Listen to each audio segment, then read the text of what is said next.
کا راستہ شراب کو حلال کر دیا, زنا کو حلال کر دیا, والدین کو اولڈ ہاؤس میں جمع کرانے کو حلال کر دیا, خود اتنی بڑی بڑی مسٹیک کر کے بیٹھے ہوئے ہیں, لیکن اسلام کا جو سچا راستہ ہے اس میں عیب تلاش کرتے ہیں. اولئک فی ضلال بعید, اللہ فرماتے ہیں یہ لوگ بہت دور کی گمراہی میں پڑے ہوئے ہیں, یعنی حق سے بہت دور ہیں یہ لوگ.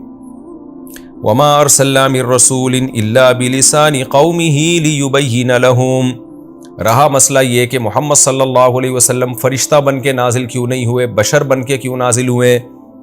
ہم کیسے ایک پیغمبر پر ایمان لے آئیں جو عربی بول رہا ہے؟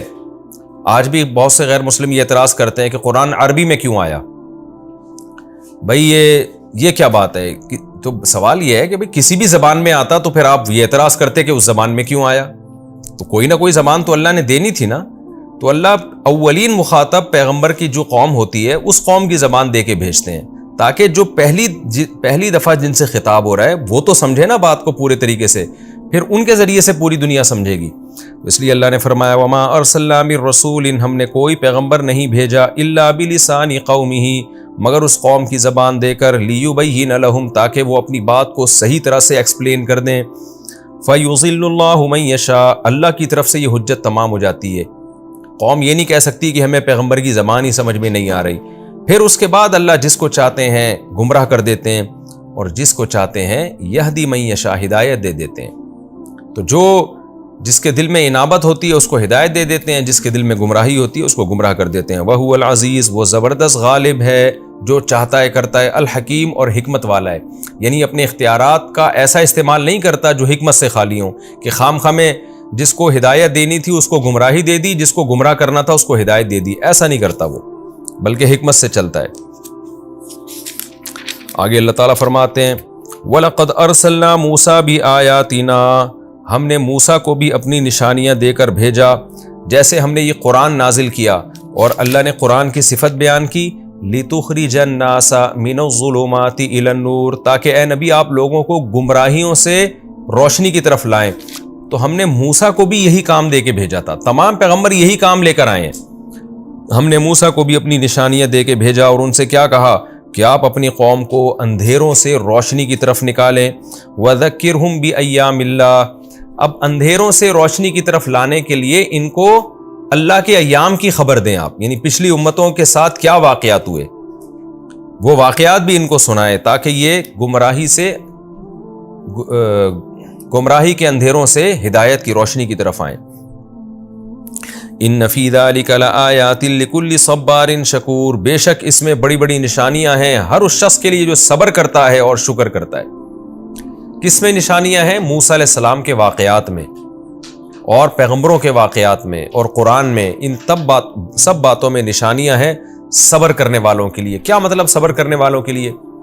دیکھیں جو جلد باز ہوتے ہیں نا وہ تو اپنی خواہشات کے غلام ہوتے ہیں, بس میری یہ خواہش پوری ہو جائے, یہ خواہش پوری ہو جائے, ان کو غور و فکر کا موقع ہی نہیں ملتا.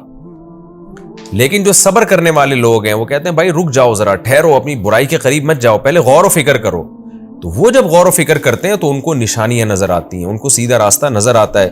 تو یہ صبر کرنے والوں کے لیے اور شکر کرنے والوں کے لیے. کیا مطلب؟ اللہ کی نعمتیں استعمال کر رہے ہیں تو وہ پھر غور بھی کرتے ہیں ان نعمتوں میں, پھر وہ اللہ کی کتابوں میں بھی غور کرتے ہیں, کیونکہ ان میں شکر کا جذبہ ہے کہ ہم دیکھیں تو صحیح یہ نعمتیں ہمیں کھلا کون رہا ہے, تو اس کا بھی تو کوئی حکم ہوگا نا. تو جو بے صبرے ہوتے ہیں, ناشکرے ہوتے ہیں, وہ بس کھانے پینے کو اور اپنی خواہشات ہی کو فوکس کرتے ہیں, ان کو اللہ کی کتابوں میں نشانیاں نظر نہیں آتی. وَإِذْ قَالَ مُوسَىٰ لِقَوْمِهِ, اب چونکہ اللہ نے شکر کا تذکرہ کیا نا تو اللہ ہمیں بھی ترغیب دے رہے ہیں کہ شکر ادا کرنا سیکھو, کیونکہ شکر سے نعمتیں بڑھتی ہیں. تو موسیٰ علیہ السلام کا بھی اللہ نے تذکرہ کیا کہ موسیٰ نے بھی اپنی قوم کو یہی سمجھایا تھا. وَإِذْ قَالَ مُوسَىٰ لِقَوْمِهِ, جب اس وقت کو یاد کرو جب موسیٰ نے اپنی قوم سے کہا اذکروا نعمت اللہ علیکم, اللہ کی اس نعمت کو یاد کرو جو اللہ نے تم پر کی ہے. وہ نعمت کیا تھی؟ اذ انجاکم من آل فرعون, جب تمہیں آل فرعون سے اللہ نے نجات دی. یسومونکم سوء العذاب, وہ تمہیں سخت عذاب چکھایا کرتا تھا. وَيُذَبِّحُونَ أَبْنَاءَكُمْ, تمہارے بیٹوں کو ذبح کر دیا کرتا تھا. وَيَسْتَحْيُونَ نِسَاءَكُمْ, تمہاری عورتوں کو زندہ رکھتا تھا. یا تو دونوں کو قتل کر دیتا نا, عورت کو زندہ رکھنا تاکہ اس سے پھر کسی قوم کی عورتوں کو کوئی ظالم لوگ غلام بنائیں، لونڈیاں بنائیں اور ان کو اپنے خواہشات میں استعمال کریں تو اس قوم کے لیے یہ بڑی ذلت ہوتی ہے. تو اس قوم کی خواہش ہوتی ہے اگر ہمیں قتل کیا جا رہا ہے تو پھر ہماری عورتوں کو لونڈیاں نہ بنایا جائے. تو لیکن یہ بڑی ذلت کی بات ہوتی ہے کہ مردوں کو قتل کر دیں اور ان کی عورتوں پہ قبضہ کر لیں. تو اللہ فرماتے ہیں یہ بڑی ذلت تھی. وفی ذالکم بلاء من ربکم عظیم، تمہارے رب کی طرف سے یہ بہت بڑی آزمائش تھی تمہارے اوپر.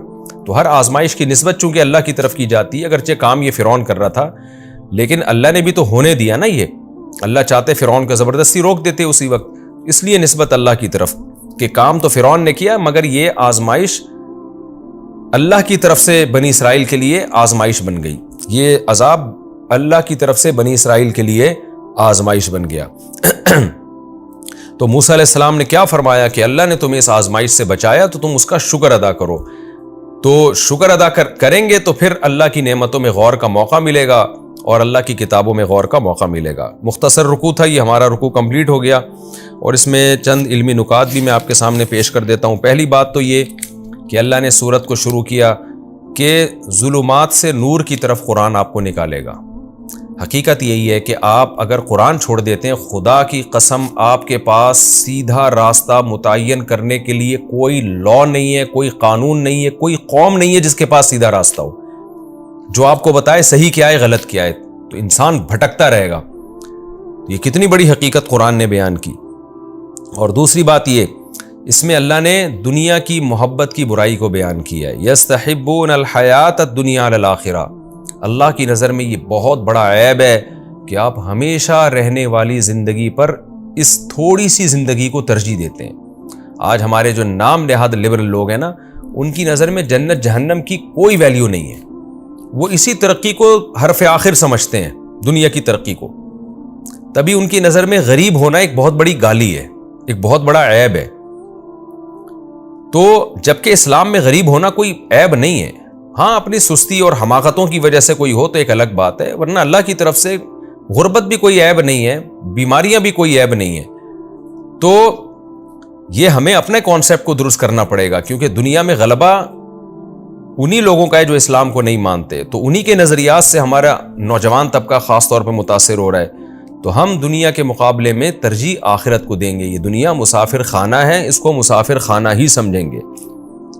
اور ایک علمی نقطے کی بات کیا پتہ چلی کہ جو غیر مسلم لوگ ہیں یا اسلام دشمن لوگ ہیں وہ اسلام میں کجی تلاش کرتے رہیں گے.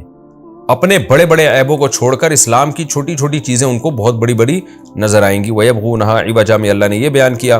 اور ایک اہم بات اللہ نے یہ بیان کی کہ ہم نے جس پیغمبر کو بھیجا اس قوم کی زبان دے کے بھیجا. تو علماء پیغمبروں کے وارث ہوتے ہیں. تو جس قوم میں عالم محنت کر رہے ہیں ان کو اس قوم کی زبان میں مہارت حاصل کرنی چاہیے. ہمارے یہاں کیا ہو رہا ہوتا ہے کہ بعض دفعہ عوام کی زبان ہی واعظ کو پتہ نہیں ہوتی. اتنی گاڑی زبان استعمال ہو رہی ہوتی ہے اردو یا عربی کی کہ وہ پبلک کی سمجھ سے بالاتر ہے. تو اس لیے واعظین کی ذمہ داری ہے کہ جب وہ جس قسم کے طبقے سے بات کر رہے ہیں تو اس طبقے کی زبان اور اس کے لب و لہجے میں بات کریں. ہوتا یہ ہے نا کہ علماء چونکہ کتابیں بڑی اعلیٰ پڑھتے ہیں، عربی سیکھتے ہیں، تو ان کی اصطلاحات اور ٹرمز پھر وہی استعمال کرنا شروع کر دیتے ہیں جو عوام سے کی فہم سے بالاتر ہوتی ہے. آپ نے اکثر ڈاکٹروں کے انٹرویو دیکھے ہوں گے یوٹیوب پر. ڈاکٹر سے کوئی میڈیکل سائنس کی بات اگر آپ پوچھ لیں نا تو ڈاکٹر جس طرح سے ایکسپلین کرتے ہیں وہ ڈاکٹر ہی کو سمجھ میں آ رہا ہوتا ہے، پبلک کو سمجھ میں نہیں آ رہا تو یہ کیا کہہ رہے ہیں. وہ فوراً اپنی میڈیکل سائنس کی ٹرم یوز کرنا شروع کر دیتے ہیں. تو میں کبھی کسی ڈاکٹر سے انٹرویو لیتا ہوں تو ان کو بتاتا ہوں کہ آپ نے اپنی میڈیکل سائنس کی جو ٹرمز ہیں ان کو ایک طرف رکھیں، آپ نے دیسی اسٹائل میں بالکل دیسی زبان میں عوام کے لیول پہ آ کے سمجھانا ہے. تو یہی علماء کی بھی ذمہ داری ہے. اس آیت سے پتہ چلتا ہے کہ عوامی زبان سیکھیں. اسی آیت سے بڑے بڑے علماء نے اس دور میں استدلال کیا ہے کہ اب عالم کے لیے ایسی زبان سیکھنا جو دنیا میں سب سے زیادہ بولی جا رہی ہے وہ بھی اسی آیت سے اس کی بھی فضیلت ثابت ہوتی ہے. اگر آپ بڑی سطح پہ کام کرنا چاہتے ہیں تو آپ کو بڑی زبان سیکھنی پڑے گی. مثال کے طور پر آپ بین الاقوامی سطح پہ بڑا کام کرنا چاہتے ہیں تو آپ کو انگلش میں مہارت پیدا کرنی پڑے گی. آپ بر صغیر میں بڑا کام کرنا چاہتے ہیں تو آپ کو اردو میں مہارت پیدا کرنی پڑے گی. آپ عرب کنٹریز میں کام کرنا چاہتے ہیں تو عربی میں مہارت پیدا کرنی پڑے گی. ہمارے یہاں طلبہ جو گاؤں دیہاتوں سے آتے ہیں، اردو پشتو بولنے والے، سندھی بولنے والے، پنجابی بولنے والے، میں ان سے کہتا ہوں کہ آپ کو اگر اس خطے میں کام کرنا ہے تو اردو میں آپ کو مہارت پیدا کرنی ہے. کیونکہ ظاہر ہے سندھی ایک محدود علاقے میں بولی جا رہی ہے، پشتو بھی کافی بڑی زبان ہے لیکن ایک محدود علاقے میں بولی جا رہی ہے، اور پنجابی ایک محدود علاقے میں، بلوچی، اردو ایک ایسی زبان ہے جو بنگلہ دیش میں بھی بہت بڑے خطے میں سمجھی جا رہی ہے، برما میں بھی بہت بڑے علاقے میں سمجھی جا رہی ہے، ہندوستان میں 99% سمجھی جا رہی ہے، اور پاکستان میں 100% سمجھی جا رہی ہے، الا ماشاء اللہ۔ تو ہمیشہ ایک عالم کو، واعظ کو بڑی سے بڑی زبان کی طرف آنا چاہیے تاکہ اس کا پیغام زیادہ سے زیادہ لوگوں تک پہنچ سکے۔ یہ بھی ہمیں اس آیت سے پتہ چلتا ہے۔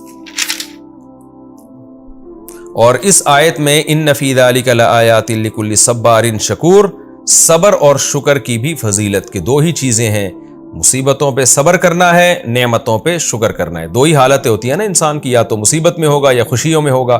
تو جو مصیبت میں صبر اور خوشیوں میں شکر کرتے ہیں وہی اللہ کی بنائی ہوئی چیزوں سے معرفت حاصل کرتے ہیں، اور جن میں یہ دو چیزیں نہیں ہیں وہ خواہشات کے غلام بنتے ہیں اور مصیبتوں میں جو ہے نا خودکشیوں